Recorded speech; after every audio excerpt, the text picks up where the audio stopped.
Hello students, career path tuition classes welcomes to you all. हमने chapter number 10 organic chemistry का halogen derivatives शुरू कर दिया था। तो उसमें मैंने कैन यू रिकॉल वगैरह आपको नहीं लिया हुआ है, तो उसका मैं बुक का पैटर्न, आज मैं बुक का सोल्यूशंस थोड़ा बता देती हूँ। तो जैसे हमें हैलोजन डेरिवेटिव्स पढ़ा था, हैलो का मतलब होता है साल्ट, साल्ट फॉर्मिंग कंपाउंड्स है। तो साल्ट फॉर्मिंग कंपाउंड्स में हैलोजन्स कहाँ होते हैं, डेरिवेटिव्स का मतलब होता है उससे बने हुए कुछ कंपाउंड्स। तो जैसे हमने ईयर 11th में पढ़ा था, बेंजिल ब्रोमाइड है, देन फ्रेऑन गैसेस है, ठीक है। ऐसी कुछ चीज़ें हैं जिसमें आपका हैलोजेंस इंक्लूड होता है, और हैलोजेंस इंक्लूड होने की वजह से इसका काफ़ी इंपॉर्टेंट वर्क प्ले करता है। तो जैसे मैंने कल आपको हैलोजेंस में, हैलोजन डेरिवेटिव्स में हैलोअल्केन्स एंड हैलोअरीन्स की डेफिनेशन बता दी थी। तो रिप्लेसमेंट जो करते हैं हम एक हाइड्रोजन का हैलोजन के साथ इन एलिफेटिक या एरोमेटिक चेन में, एलिफेटिक चेन में हो रहा है तो उसको हैलोअल्केन्स कहा जाएगा, और एरोमेटिक में हो रहा है तो उसको हैलोअरीन्स कहा जाता है। कल हमने उसके बारे में पढ़ लिया था। फिर हमने क्लासिफिकेशन किया था अकॉर्डिंगली। तो क्लासिफिकेशन का हमारा दो पार्ट था, एक तो हैलोजन डेरिवेटिव्स के हिसाब से आपके बुक में जैसे हैं हैलोअल्केन, हैलोअल्कीन, हैलोअल्काइन और हैलोएरिन के बारे में, और मोनो हैलोजन कंपाउंड्स में हमने तो क्लासिफिकेशन देखा था कि नंबर ऑफ हैलोजन एटम्स, कितने हैलोजन एटम्स किसी स्ट्रक्चर से बाइंड अप है उसके हिसाब से हमारा क्लासिफिकेशन होता है। एक तो मोनो हैलोजन और पॉली हैलोजन। तो मोनो हैलोजन में आपका सिंपली मोनो हैलोजन मतलब एक हैलोजन अगर बाइंड अप है तो उसको मोनो हैलोजन, और अगर पॉली में आपका डाई, ट्राई एंड टेट्रा, मतलब दो हैलोजेंस बाइंड है तो डाई, तीन अगर बाइंड है तो ट्राई, और चार अगर बाइंड है तो टेट्रा। उसके साथ साथ हमारा अल्किल हैलाइड्स पढ़ा था। अल्किल हैलाइड्स में हमने कुछ टॉपिक कवर किया था, जिसमें प्राइमरी, सेकेंडरी, टर्शरी भी मैंने एक्सप्लेन कर दिया था आपको। Primary, secondary and tertiary halides का एग्जाम्पल ही था कि पहले कार्बन से अगर हैलोजन अटैच है तो प्राइमरी, दूसरे से अगर अटैच है तो सेकेंडरी, तीसरे से अटैच है तो टर्शरी।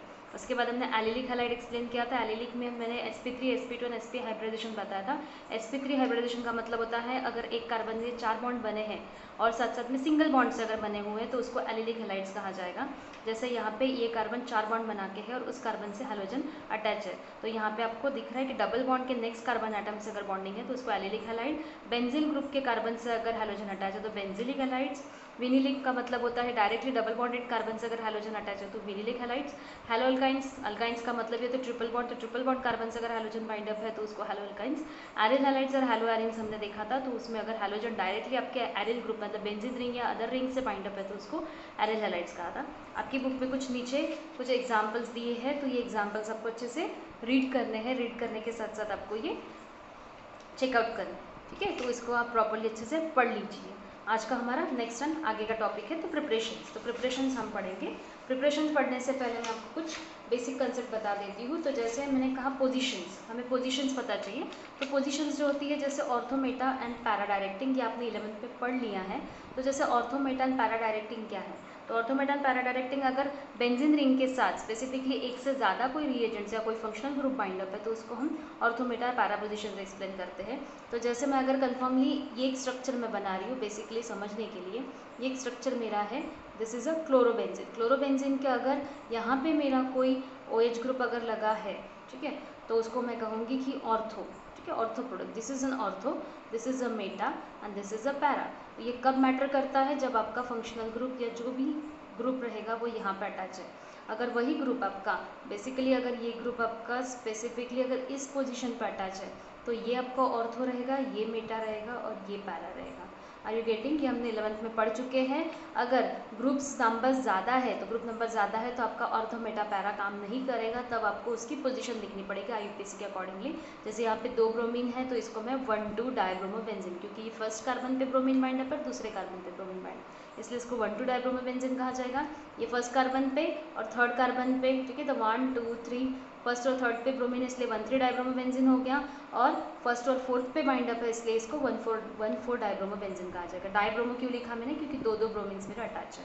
सिमिलरली मैं जो बेसिक स्ट्रक्चर लिखूँ तो ये फिनॉल का स्ट्रक्चर है। फिनॉल के स्ट्रक्चर पे अगर मैं उसके बाजू में एग्जैक्टली सेकंड नंबर पे, this is 1 number, this is second number पे ब्रोमीन अगर अटैच करूँ तो मुझे इसका पोजीशन लिखने की जरूरत नहीं पड़ेगी। फिर मैं इसको एक्सप्लेन करूँगी कि ortho position, this is a ortho, o ortho, ठीक है। तो ऑर्थो में ब्रोमीन अटैच है इसलिए इसका नाम होगा ऑर्थो ब्रोमोफिनॉल। मेन स्ट्रक्चर है आपका फिनॉल का, ठीक है, मेन फंक्शनल ग्रुप है आपका फिनॉल, और ऑर्थो पोजीशन पे ब्रोमीन अटैच है इसलिए ऑर्थो ब्रोमोफिनॉल।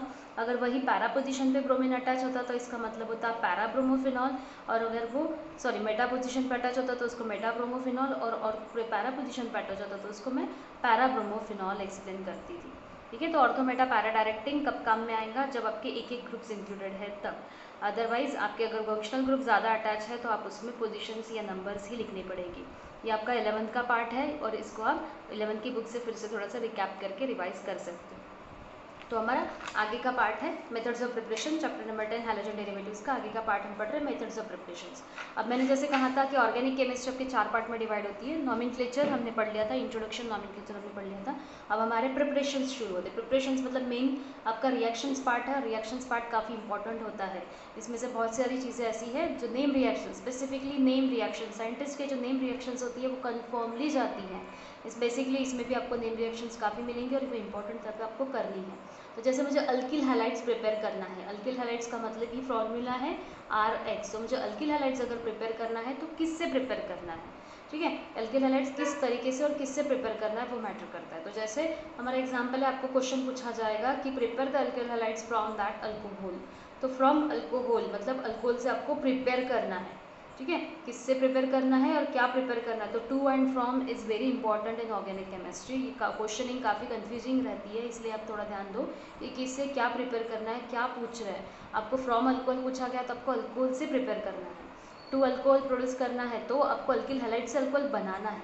इसमें काफ़ी कन्फ्यूजन रहता। तो जैसे अल्कोहल्स हमें बनाना है बाय हैलोजन एसिड और हाइड्रोजन हैलाइड। तो हैलोजन एसिड का मतलब ये होता है HCl, HBr और HI, ये हमारे हो गए हैलोजन एसिड। इसमें हाइड्रोक्लोरिक एसिड, हाइड्रोब्रोमिक एसिड और हाइड्रोआयोडिक एसिड। मैंने इसका स्पेसिफिकली नाम भी लिख दिया, इसको ग्रूज प्रोसेस कहा जाता है। ग्रूज प्रोसेस ये भी साइंटिस्ट के नाम पे प्रेडिकेट करता है, इसलिए कभी कभार आपको कॉम्पिटिटिव में पूछा जा सकता है। तो ग्रूज प्रोसेस क्या है, what do mean by Groves process. तो सबसे पहला हमारा हाइड्रोक्लोरिक एसिड HCl। तो अरे तीनों की कंडीशंस आप देखना कि तीनों में जो एरो बना हुआ है, एरो के जो रिएजेंट्स है वो तीनों अलग अलग है। स्पेसिफिकली हम देखें तो HCl, HBr एंड HI एक ही तरीके के हैलोजेंस है, बट इनकी कंडीशंस अलग अलग लगती है। जैसे हाइड्रोक्लोरिक एसिड का अगर अल्कोहल के साथ हाइड्रोक्लोरिक एसिड अगर रिएक्ट हो रहा है तो when alcohol react with HCl in presence of anhydrous zinc chloride, zinc chloride के प्रेजेंस में, अनहाइड्रस मतलब भी थोड़ा मॉइस्चर वाला रहता है, so it gives alkyl chloride with water. तो यहाँ पे आपको मिल रहा है RCl प्लस H2O। ROH दार फॉर्मूला ही अल्कोहल का। तो अल्कोहल के साथ साथ HCl अगर रिएक्ट करो तो मैंने यहाँ पे एक रेड मार्क्स किया है कि OH एंड H मिलकर H2O बनता है और बचा क्या है R और Cl। तो R और Cl जुड़ गया है, दिस इज अल्किल क्लोराइड और दिस इज अ वाटर। आप इसका सिमिलर प्रिपरेशन करके देखो C2H5OH के साथ, इथिल अल्कोहल के साथ आप सिमिलर प्रिपेयर करो C2H5OH, R की जगह C2H5 लो, OH एज इट इज रहेगा, HCl के साथ प्रिपरेशन, सिमिलर प्रिपरेशन करके देखो, उसके नाम लिख के देखो, मतलब आपका मोस्ट ऑफ द टॉपिक यहाँ पे प्रिपेयर्ड हो जाएगा, ठीक है। तो यहाँ पे हमारा रिएजेंट है anhydrous zinc chloride, reagent important है, वो एज इट इज लिखने पड़ते हैं, अदरवाइज आपका हाफ एंड मार्क्स कट सकता है। नेक्स्ट है हाइड्रोब्रोमिक एसिड मतलब HBr। अब HBr को बॉईल किया जाता है अल्कोहल के साथ। हाइड्रोक्लोरिक एसिड जनरली जल्दी रिएक्शन देगा, पर HBr को बॉईल किया जाता है और वो भी 48% HBr के साथ, ठीक है। तो 48% HBr रहेगा, मतलब बाकी जो रहेगा वो remaining is in water. So in presence of, अब यहाँ पे कौन से रिएजेंट है हमारे NaBr मतलब sodium bromide and sulphuric acid. इसमें आपको अल्किल ब्रोमाइड और वाटर मिल रहा है। तो यहाँ पे आपको दिख ही रहा है कि स्पेसिफिकली अल्कोहल, फिर से अल्कोहल HBr के साथ रिएक्शन, अगर रिएक्शन सिमिलर है, सिर्फ HCl था, यहाँ पे Br है, एज इट इज प्रिपरेशन है। आप फिर से R की जगह C2H5 लो, ठीक है, R की जगह C2H5 लो और अपनी रिएक्शंस करके देखो, और अगर यहाँ C2H5 से जम रही है तो और बड़े रिएजेंट्स, बड़े स्ट्रक्चर्स भी ले सकते हो, जैसे C3H7 है या C4H8 है, ठीक है। तो इस तरीके के बड़े स्ट्रक्चर्स लेके भी आप प्रिपरेशन करके देखो। Next one is hydroiodic acid. Hydroiodic acid जो बनाना पड़ता है वो बनता है आपके क्लोरीन की केस में। सो अल्कोहल ट्रीटेड विद सोडियम और पोटेशियम आयोडाइड, ठीक है। तो पोटेशियम आयोडाइड के साथ अगर रिएक्शन दे रहा है इन प्रेजेंस ऑफ 95% फॉस्फोरिक एसिड, तो फॉस्फोरिक एसिड का फॉर्मूला है H3PO4, ठीक है। तो एरो पे आपके जाएगा सोडियम आयोडाइड और फॉस्फोरिक एसिड। सिमिलर रिएक्शन से ROH प्लस HI, ये बन रहा है आपका RI प्लस H2O। आपको याद ये रखना है कि रिएजेंट्स कौन कौन से किस में इन्वॉल्व है, ये काफ़ी इंपॉर्टेंट पार्ट है। बाकी तो सिमिलर ही आपको लग रहा है, ठीक है। तो R की जगह फिर से अगेन आप यहाँ पे कोई भी C2H5 लो, C3H7 लो या C4H9 लो, जो भी ले सकते हैं, उसके हिसाब से आप रिएक्शन प्रिपेयर कर सकते हो, आपका फाइनल प्रोडक्ट वही बनेगा। हाँ, और कंपलसरी रहता है कि आप जो रिएक्शन बना रहे हो उसके नीचे नाम भी लिखने पड़ते हैं। कभी कभार आपके इस पे भी मार्क्स कटते हैं, इसलिए ये ध्यान रखो कि आप जो रिएक्शन लिख रहे हो उसकी थ्योरी काफ़ी इंपॉर्टेंट है। थ्योरी आप खुद भी बना सकते हो, अगर रिएक्शंस आपको आ रही है तो थ्योरी आप खुद बना सकते हो। जैसे हाइड्रोक्लोरिक एसिड किसके साथ रिएक्ट हो रहा है, तो alcohol react with hydrochloric acid in presence of anhydrous zinc chloride, it gives an alkyl chloride plus water. Hydrobromic acid में NaBr और H2SO4 दो रिएजेंट्स हैं। और हाइड्रोहाइड्रिक एसिड में आपका NaI और H3PO4 है। तो ये आपका प्रिपरेशन हो गया अल्किल हैलाइड्स का। तो अल्किल हैलाइड्स फ्रॉम अल्कोहल से प्रिपरेशन जाता है, ये आपका A पार्ट है, ठीक है, फ्रॉम अल्कोहल्स। तो अल्कोहल से हमें अल्किल हैलाइड्स बनाने हैं, इसका अनदर नेम है ग्रूव्स प्रोसेस भी। नेक्स्ट वन काफ़ी इंपॉर्टेंट है, phosphorus halides. Phosphorus halide is an important, ये आपके अल्कोहल फिनॉल में भी जाता है, अल्डिहाइड कीटोन में भी जाता है और काफ़ी जगह इंपॉर्टेंट रोल प्ले करता है, ठीक है। ऑर्गेनिक में अल्किल हैलाइड्स ये काफ़ी इंपॉर्टेंट है। तो जैसे देखा जाए तो ये बी पार्ट है आपकी बुक का, मैंने बुक के शेड्यूल के हिसाब से ही एज इट इज़ वैसे के वैसा ही मैनेज किया है, तो आपको ज़्यादा कन्फ्यूजन नहीं होगा। तो जैसे PCl3, फॉस्फोरस हैलाइड का मतलब होता है फॉस्फोरस के साथ हैलोजेंस बाइंड है, PCl3, तो नाम में ही काम है। देखो PCl3 इसका मतलब होगा कि फॉस्फोरस के साथ 3 क्लोरीन है, इसलिए इसका नाम होगा फॉस्फोरस ट्राइक्लोराइड, ठीक है, फॉस्फोरस ट्राइक्लोराइड। वही अगर फॉस्फोरस के साथ 5 क्लोरीन अटैच है या 5 ब्रोमीन या 5 आयोडीन जो भी है, हैलोजेंस आप कितने भी कोई भी ले सकते हो। तो फॉस्फोरस के साथ अगर 1 2 3 4 5 क्लोरीन अगर अटैच है तो इसका नाम होगा फॉस्फोरस पेंटाक्लोराइड। अब इसमें मैं एक ट्रिक बताती हूँ आपको कि फॉस्फोरस हैलाइड मतलब फॉस्फोरस हैलाइड के साथ जब भी रिएक्शन होगी तो आपको कन्फ्यूजन ना हो, इसलिए आप सिर्फ इंपॉर्टेंट है कुछ चीज़ें यहाँ पे याद रखनी पड़ेगी। कुछ चीज़ें ऑर्गेनिक केमिस्ट्री में कंपलसरी याद रखनी पड़ती है, जैसे फॉस्फोरस ट्राइक्लोराइड जब भी अल्कोहल के साथ रिएक्ट होता है तो ये बाई प्रोडक्ट मिलता ही है, H3PO3 बाई प्रोडक्ट कन्फर्मली मिलता है, that will be called as H3PO3 hypophosphoric acid. और अगर PCl5 मतलब आपका फॉस्फोरस पेंटाक्लोराइड अगर रिएक्ट हो रहा है तो उसमें आपका बाई प्रोडक्ट मिलता है POCl3 या जो भी रहेगा, क्लोरीन की जगह ब्रोमीन आयोडीन जो भी मेंशन करो, तो इसका नाम है फॉस्फोरिल ट्राइक्लोराइड। तो ये दो byproducts as it is आपको मिलते हैं। अब आपको देखती हूँ मैं ये रिएक्शंस किस तरीके से बैलेंस कर रही हैं। तो रिएक्शंस बैलेंस करिए, देखो हमारा रिएक्शन है थ्राइस ROH, या मैं इस इथिल अल्कोहल के साथ लिख के देती हूँ आपको, थ्राइस C2H5OH प्लस PCl3। मैंने आपको पहले भी बताया है कि आप रिएक्शंस किस तरीके से सॉल्व करोगे। तो थ्राइस C2H5 का मतलब होता है 3 बार हमारे C2H5 है, मैं इसको सॉल्व कर देती हूँ, और थ्राइस टाइम OH भी है, फॉस्फोरस 1 टाइम है और 3 क्लोरीन मेरे मेंशनिंग में है।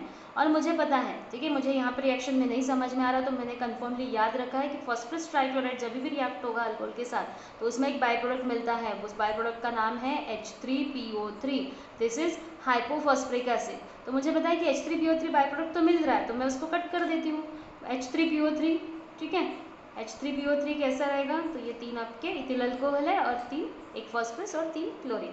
तो H3PO3 का मतलब होता है 3 हाइड्रोजन, 1 फॉस्फोरस और 3 ऑक्सीजन।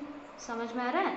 तो मैंने जैसा जैसा मैंने बाई प्रोडक्ट लिखा है वैसे वैसे कट कर दिया, 3 हाइड्रोजन, 3 ऑक्सीजन और 1 फॉस्फोरस, क्योंकि मुझे पता है बाई प्रोडक्ट मेरा फॉस्फोरिक एसिड हाइपोफॉस्फोरिक एसिड है और उसका फॉर्मूला है H3PO3।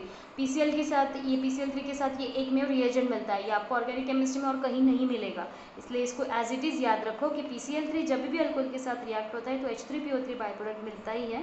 तो H3PO3 मतलब हाइपोफॉस्फोरिक एसिड, तो मेरा 3 हाइड्रोजन कट गए, 1 फॉस्फोरस कट गया और 3 ऑक्सीजन कट गए, और बचा मेरा क्या है 3 C2H5 मतलब 3 इथिल ग्रुप और 3 क्लोरीन। तो मेरा प्लस प्रोडक्ट क्या मिलेगा C2H5Cl, कितना थ्राइस टाइम, तो थ्राइस टाइम मेरा C2H5Cl आ रहा है, ठीक है। मैं फिर से इसको एक्सप्लेन कर देती हूँ PCl5 के साथ, पर यहाँ पे आपका रिएजेंट क्या है कि C2H5OH हमारा ने थ्राइस टाइम लिया। थ्राइस टाइम क्यों लिया कि क्योंकि मुझे मेरे 3 क्लोरीन बाइंड अप कराने हैं, इसके साथ बैलेंस करने के लिए मैंने इसको थ्राइस टाइम लिया है। पर फॉस्फोरस पेंटाक्लोराइड में आपको थ्राइस टाइम लेने की ज़रूरत नहीं पड़ेगी, क्योंकि मेरा बाई प्रोडक्ट क्या रहेगा PCl5 का मेरा बाई प्रोडक्ट है POCl3, ये आपको याद रखना है। ये दो बाई प्रोडक्ट्स आपको कन्फर्मली याद रखने चाहिए। तो C2H5OH प्लस PCl5, ठीक है। फिर से मैं इसको सॉल्व करूँ तो C2H5OH 1 टाइम ही है मेरा, C2H5OH, PCl5 मतलब फॉस्फोरस और मेरे 5 क्लोरीन इन्वॉल्व हो रहे हैं यहाँ पे। अब मुझे पता है कि मेरा बाई प्रोडक्ट बन रहा है POCl3, तो POCl3 मतलब मेरा एक P कैंसिल हो गया, एक O कैंसिल हो गया और 3 Cl कैंसिल हो गए, बाकी बचा है मेरे पास C2H5, Cl, H और Cl। तो मुझे समझ में आ रहा है कि मेरा बाई प्रोडक्ट क्या बनेगा कि प्लस एक HCl और एक बनेगा C2H5Cl। ये आपको समझ में आ रहा है, are you getting my point. ये काफ़ी इंपॉर्टेंट रिएक्शन है, ये आपको कन्फर्मली 2 मार्क्स के लिए आती है 1 ईच, ठीक है। 2 मार्क्स के लिए ईच रिएक्शन आ सकते हैं, एक तो PCl3 से आ सकती है, PCl5 से। तो अगर PCl3 से आ रही है तो आपको ये बाई प्रोडक्ट पहले ही लिख देना है और बाकी बाई प्रोडक्ट बाकी चीज़ें निकाल देनी है। और PCl5 के साथ आ रहा है तो आपको ये बाई प्रोडक्ट मिलेगा POCl3 और बाकी चीज़ें जो बची है वो आपको बाइंड अप करनी पड़ेगी। ठीक है। तो PCl3 के साथ हमारा थ्राइज ROH, थ्राइज हमेशा लेना पड़ता है क्योंकि मैंने पहले ही कहा कि 3 हैलोजन से जिसको बाइंड अप कराने हैं आपको। तो 3 हैलोजन्स को बाइंड अप कराने के लिए मुझे यहाँ पे 3 अल्कोहल ग्रुप लेने पड़े। Thrice ROH plus PX3 gives thrice RX plus H3PO3। मैंने एक और एक रिएक्शन मेंशनिंग की है कि C2H5OH कितने थ्राइज टाइम C2H5OH है plus PCl3 gives thrice C2H5Cl plus H3PO3। इसके नाम भी मैंने लिख दिए हैं। नाम मैंने पहले भी कहा कि नाम आपको कन्फर्मली लिखने पड़ते हैं, अदरवाइज आप में से हाफ मार्क डिडक्ट हो सकते हैं। और फॉस्फरस पेंटाक्लोराइड की रिएक्शन वही है कि alcohol is treated with PCl5 respectively alkyl halides are produced C2H5OH। ठीक है। अगेन पर 1 टाइम ही लिखा मैंने, यहाँ पे आपका कंपैरिजन में पढ़ो तो यहाँ पे थ्राइस टाइम है क्योंकि मुझे 3 क्लोरीन बैलेंस करना है, पर यहाँ पे भी 5 क्लोरीन है, 5 क्लोरीन है, पर मैंने वहाँ पे 5 टाइम्स नहीं लिखा। ठीक है, क्योंकि हमारा बाई प्रोडक्ट यहाँ पे POCl3 है, यहाँ का बाई प्रोडक्ट है हमारा फॉस्फोरिल ट्राइक्लोराइड, यहाँ का बाई प्रोडक्ट है हमारा हाइपोफॉस्फोरिक एसिड, इसलिए काफ़ी इंपॉर्टेंट है नोट करना। तो C2H5Cl, ठीक है, 1 Cl यहाँ पे गया, एक HCl गया, एक POCl3। तो आप पहले बाई प्रोडक्ट लिख लो, बाई प्रोडक्ट लिखने के बाद आपके जो भी बचे हुए रिएजेंट्स रहेंगे वो आपके बाइंड अप हो जाएंगे। ये काफ़ी इंपॉर्टेंट है, जैसे मैंने कहा कि 2 मार्क्स ईच ये आ सकता है। थर्ड वन इसी में जाएगा थायोनिल क्लोराइड। तो थायोनिल है मतलब इसका फॉर्मूला कुछ अलग नहीं है, इसका फॉर्मूला है SOCl2। ठीक है, तो फॉर्मूला आपका थायोनिल है, थायोनिल रखा है तो कुछ अलग सा फॉर्मूला, बड़ा सा जंबल सा फॉर्मूला ऐसा नहीं है, सिंपल सा फॉर्मूला है। थायोनिल क्लोराइड को SOCl2 कहा जाता है। ठीक है, तो जैसे SOCl2 अगर रिएक्ट हो रहा है अनरीअरेंज्ड अल्किल हैलाइड्स के साथ तो बाई प्रोडक्ट जो रहेगा इसमें एक बाई प्रोडक्ट आपका गैस, तो जैसे SO दिख ही रहा है तो आपका गैस कौन सा बन सकता है, तो SO2। तो SO2 आपकी गैस प्रोडक्ट बन सकती है, हाइड्रोक्लोरिक एसिड भी गैस फॉर्म में ही मिलेगा। तो यहाँ पे आपके गैस प्रोडक्ट्स ऊपर एरो मेंशनिंग किया है, मतलब आपकी गैस रिलीज हो रही है। ठीक है, तो alcohol plus SOCl2 in presence of heat के प्रेजेंस में रिएक्शन हो रहा है। तो जैसे यहाँ पे मेंशनिंग है कि SOCl2, तो SOCl2 मतलब आपका एक S है, एक O है और 2 क्लोरीन है। ठीक है, और जैसे मैंने कहा कि R और Cl बाहर निकल गया, ठीक है, H और ये Cl बाहर निकल गया, बचा क्या है हमारा SO और ये एक O, मतलब SO2 गैस बची है। ठीक है, समझ में आ रहा है। तो R के साथ एक Cl बाइंड अप हो गया, H के साथ एक Cl बाइंड अप हो गया, SO2 गैस हमारी रिमूव हो रही है। तो जैसे PCl3 में आपका रिएजेंट मोस्ट प्रोबेबिलिटी निकलता है H3PO3, PCl5 में POCl3 और थायोनिल क्लोराइड SOCl2 में आपका बेस्ट पार्ट है कि SO2। तो ये चीज़ों से आप जल्दी ये रिएक्शंस गेन कर सकते हो, क्योंकि रिएक्शंस पार्ट थोड़ा कॉम्प्लिकेटेड जाता है, जल्दी से याद नहीं आता, कभी कभी गलत हो जाता है। तो अगर आप ये ट्रिक पॉइंट याद रखो तो ये काफ़ी इंपॉर्टेंट होगा आपके लिए और ये गलत भी नहीं होगा। ठीक है, नेक्स्ट वन हमारा प्रिपरेशन है फ्रॉम हाइड्रोकार्बन्स। तो हाइड्रोकार्बन से प्रिपरेशन हमें करना है। तो हाइड्रोकार्बन से प्रिपेयर करने के लिए सबसे पहले मैं आपको मार्कोनिफ रूल बता देती हूँ। मार्कोनिफ रूल हमने 11th में पढ़ा था। तो मार्कोनिफ रूल के अकॉर्डिंगली उसने कहा था कि व्हेन असिमेट्रिकल रिएजेंट जब ऐड होगा अनसिमेट्रिकल अल्कीन के साथ, अनसिमेट्रिकल मतलब जिसकी कोई सिमेट्री मैच नहीं हो रही, double bonds and triple bonds कहीं भी हो सकते हैं, मोस्ट प्रोबेबिलिटी डबल बॉन्ड की ही रहती, डबल बॉन्ड्स कहीं भी हो सकते हैं। तो अनसिमेट्रिकल रिएजेंट अगर अनसिमेट्रिकल अल्कीन के साथ रिएक्शन दे रहा है तो निगेटिव पार्ट, तो जैसे मैंने यहाँ पे H प्लस पॉजिटिव हो गया और B ब्रोमीन निगेटिव हो गया, तो निगेटिव पार्ट ऑफ रिएजेंट कहाँ पे जाएगा, जिस कार्बन के पास less number of hydrogen atoms रहेंगे। ठीक है, हमारा मार्कोनिफ रूल कहता है कि अनसिमेट्रिकल रिएजेंट जब अनसिमेट्रिकल अल्कीन के साथ रिएक्शन दे रहा है तो निगेटिव पार्ट, ठीक है, तो negative part of reagent, negative part कहाँ जाएगा, रिएजेंट का कार्बन एटम के पास जाएगा, उस कार्बन एटम के पास जाएगा जिसके पास सबसे कम नंबर ऑफ हाइड्रोजन एटम है। तो यहाँ पे आप देखो तो यहाँ पे इस कार्बन के पास 3 हाइड्रोजन है, इसके पास 3, इसके पास 2, तो सबसे कम नंबर ऑफ हाइड्रोजन एटम है इस बीच सेंटर वाले कार्बन के पास, इसलिए ब्रोमीन हमारा वहाँ पे जाएगा। ठीक है, और यहाँ पे हमारे 2 प्रोडक्ट्स मिल रहे हैं, एक तो कंफर्मेशन है, आपको ये दोनों प्रोडक्ट्स लिखने पड़ते हैं। ठीक है, जैसे यहाँ पे अगर मेरा एग्जैक्टली ब्रोमीन जो है less number of carbon atom के पास जा रहा है तो मेरा बाई प्रोडक्ट कुछ ऐसा बन रहा है CH3 ब्रोमीन। इसको मैं कहूँगी क्योंकि कार्बन के साथ 3 कार्बन अटैच है इसलिए इसका नाम होगा टर्शरी। और कितने कार्बन है total, 4, methane, ethane, propane, butane, तो टर्शरी ब्यूटिल ब्रोमाइड। ठीक है, इसका नाम होगा टर्शरी ब्यूटिल ब्रोमाइड। इसकी यील्ड ज़्यादा रहेंगी, परसेंटेज अमाउंट ज़्यादा रहेगा। वही अगर आपका ब्रोमीन लास्ट कार्बन के साथ अगर यहाँ पे ऐड हो रहा है तो आपका 20% वाला प्रोडक्ट मिलेगा। सिमिलर, तो अगर ब्रोमीन यहाँ जा रहा है तो हाइड्रोजन इसके पास जाएगा, और अगर ब्रोमीन यहाँ जा रहा है तो हाइड्रोजन इसके पास जाएगा। ठीक है, ये आपको सॉल्व करके देखना है, 11th का ही पार्ट है। जो मैंने आपको आगे कंसिस्ट किया है। तो CH3 CCH3H और CH2Br, इसका नाम होगा आइसोब्यूटिल ब्रोमाइड। ठीक है, इसका नाम होगा आइसोब्यूटिल ब्रोमाइड। तो ये 80% 20% में है। तो मार्कोनिफ रूल है हमारा। उसके अकॉर्डिंगली हमने एंटी मार्कोनिफ रूल भी पढ़ा था। Anti Markovnikov rule in presence of peroxide के प्रेजेंस में था। तो एंटी मार्कोनिफ रूल इसी के उल्टा है, उल्टा बोल सकते हैं कि वहाँ पे उसने कहा कि निगेटिव पार्ट जो रहेगा वो कहाँ जाएगा, जिसके पास less number of hydrogen atoms नहीं है। ठीक है, जिसके पास ज़्यादा से ज़्यादा हाइड्रोजन है उसके पास मोस्ट ऑफ द की निगेटिव पार्ट जा सकता है। ठीक है, उसके अपोजिट रूल प्ले करता है मार्कोनिफ रूल। और एंटी मार्कोनिफ रूल में आपको परऑक्साइड इफेक्ट भी कहा जाता है। तो उस पर एरो पे स्पेसिफिकली परऑक्साइड लिखा रहता है। इसके आपके एक्सरसाइज क्वेश्चन, इंडेक्स क्वेश्चन है जो हम आगे सॉल्व करेंगे। तो ये काफ़ी इंपॉर्टेंट है। ये 11th का पार्ट है जो आप देख सकते हो, फिर से अगेन इसको पढ़ सकते हो। देन नेक्स्ट पार्ट है हमारा हैलोजन एक्सचेंज। हैलोजन एक्सचेंज में हमारे दो पार्ट जाते हैं, एक तो फिंकलिस्टन रिएक्शन और एक रहेगा स्वार्ट्ज रिएक्शन। फिंकलिस्टन रिएक्शन ये अगेन साइंटिस्ट के नेम पे है, इसलिए इंपॉर्टेंट है। ठीक है, साइंटिस्ट के नेम, जैसे मैंने कहा साइंटिस्ट के नेम के आपके क्वेश्चन जरूर आते हैं। तो फिंकलिस्टन रिएक्शन का मतलब होता है कि alkyl iodides are prepared conveniently by treating alkyl chlorides और bromide with sodium iodide in methanol और एसीटोन सॉल्यूशन। सिंपली आप देखो कि RCl अगर NaI के साथ रिएक्शन दे रहा है तो ये RI प्लस NaCl, सिंपल चीज़ है। सेंटर वाला आप इसको जोड़ दो। ठीक है, R की जगह कोई भी और एक रिएजेंट लिख सकते हो, C2H5Cl प्लस NaI। तो it will be gives again in presence of acetone, ये बनेगा आपका C2H5I प्लस NaCl। तो यहाँ पे आप ये याद रखना कि आपका आयोडाइड कंटेंट बन रहा है। ठीक है, तो फिंकलिस्टन रिएक्शन अल्किल आयोडाइड बनाता है, वैसे स्वार्ट्ज रिएक्शन अल्किल फ्लोराइड बनाता है। तो अल्किल फ्लोराइड स्वार्ट्ज रिएक्शन और अल्किल आयोडाइड फिंकलिस्टन रिएक्शन, इस तरीके से आपको याद रखना है। इसमें भी अगर मैंने R की जगह C2H5 ले लिया, C2H5Cl ले लिया प्लस AgF मतलब सिल्वर फ्लोराइड के साथ, यहाँ पे स्पेसिफिकली कुछ ही मेटल साल्ट है जो ऐड होते हैं। ठीक है, इसलिए इसमें आप AgF या HgF2 या और भी दिए हैं आपकी बुक में, वो भी इन्वॉल्व कर सकते हो। आप सिंपली चीज़ें याद रखो, एक कोई भी याद रखो, कन्फ्यूजन नहीं होगा। तो C2H5Cl प्लस AgF अगर रिएक्ट हो रहा है तो सिंपली सिल्वर फ्लोराइड बाहर निकलेगा, C2H5, ठीक है, C2H5F आपका प्रोडक्ट, मेन प्रोडक्ट मिल जाएगा स्वार्ट्ज रिएक्शन में, प्लस AgCl आपका अगेन रिमूव हो जाएगा। ठीक है, तो ये हो गया हैलोजन एक्सचेंज। तो हैलोजन एक्सचेंज का मतलब है, क्यों हैलोजन एक्सचेंज कहा गया इनको, क्योंकि हैलोजन इसके पास भी है और इसके पास भी है। तो इसका हैलोजन इसके पास और इसका हैलोजन इसके पास, इसलिए इसको हैलोजन एक्सचेंज फिनोमेना कहा गया है। ठीक है, या अनदर नेम आपको फिंकलिस्टन रिएक्शन या स्वार्ट्ज रिएक्शन से भी पूछा जा सकता है। तो इट्स वेरी इंपॉर्टेंट। चलो, तो हमारा थोड़ा बुक का पार्ट ले लेते हैं हम। बुक में हमने देखा था कि काफ़ी इंपॉर्टेंट पार्ट्स थे हमारे, एक्सरसाइज क्वेश्चन और इंडेक्स क्वेश्चन जो हमने सॉल्व किए थे, तो उसमें एक्सरसाइज क्वेश्चंस वगैरह रहेंगे।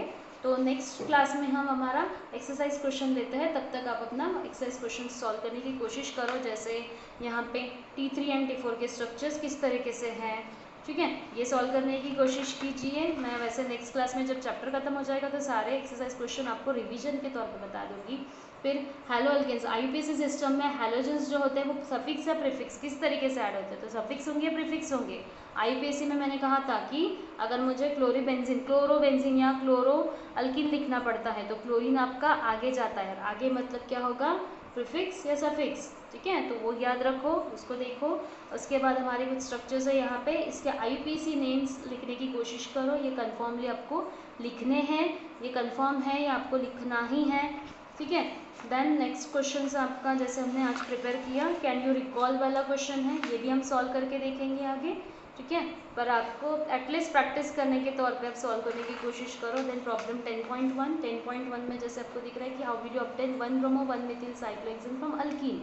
तो इसमें क्या आंसर रह सकता है, आपको प्रिपेयर करना है 1 ब्रोमो 1 मेथिल साइक्लोहेक्सेन। तो हेक्सेन का मतलब होगा कि हेक्सेन मतलब अल्कीन, मतलब डबल बॉन्ड से आपको सिंगल बॉन्ड प्रिपेयर करना है। तो डबल बॉन्ड से सिंगल बॉन्ड अगर प्रिपेयर करना है तो आपको सिंपल रिएक्शन रहेगी कि ये रिएक्शन आपकी कंफर्म है, क्योंकि यहाँ पे आपको दिख रहा है कि ब्रोमीन जो है वो ब्रोमीन यहाँ पे अटैच होगा और यहाँ से हाइड्रोजन निकलेगा बाहर। तो CH3 एंड ब्रोमीन बाहर, CH3 और Br अटैच हो जाएगा और हाइड्रोजन बाहर होके H2। ठीक है, तो इसमें से एक बाय प्रोडक्ट मिलता है, दैट विल बी H2। तो H2 बाय प्रोडक्ट नहीं रहेगा इसमें, क्योंकि यहाँ पे आप देखो, यहाँ पे आपका डबल बॉन्ड मेंशनिंग है।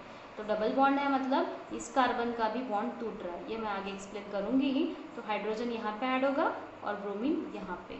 ठीक है। तो इस तरीके से दोनों चीज़ें एट अ टाइम ऐड होगी, इसमें बाई प्रोडक्ट नहीं निकल रहा है, बाई प्रोडक्ट मत निकाल देना, ठीक है, अदरवाइज आपकी रिएक्शंस रॉन्ग हो जाएंगी। देन आपके मार्कोनिक और एंटी मार्कोनिक रूल जो हमने पढ़ा उसके हिसाब से आप ये सॉल्व कर लो, ठीक है। तो आपका मोस्ट ऑफ द टॉपिक आज कवर हो गया। कल हम नेचर ऑफ इंटरमॉलिकुलर फोर्सेस देखेंगे, कुछ फिजिकल प्रॉपर्टीज़, और फिजिकल प्रॉपर्टीज़ के साथ साथ कुछ नेम रिएक्शंस भी, ठीक है। तब तक के लिए गुड बाय। और अगर आपको मेरा लेसन या हैलोजन डेरिवेटिव्स का पार्ट अगर समझ में आ रहा है तो प्लीज़ मेरे चैनल को सब्सक्राइब करो, लाइक्स करो, and thank you. Tata bye bye.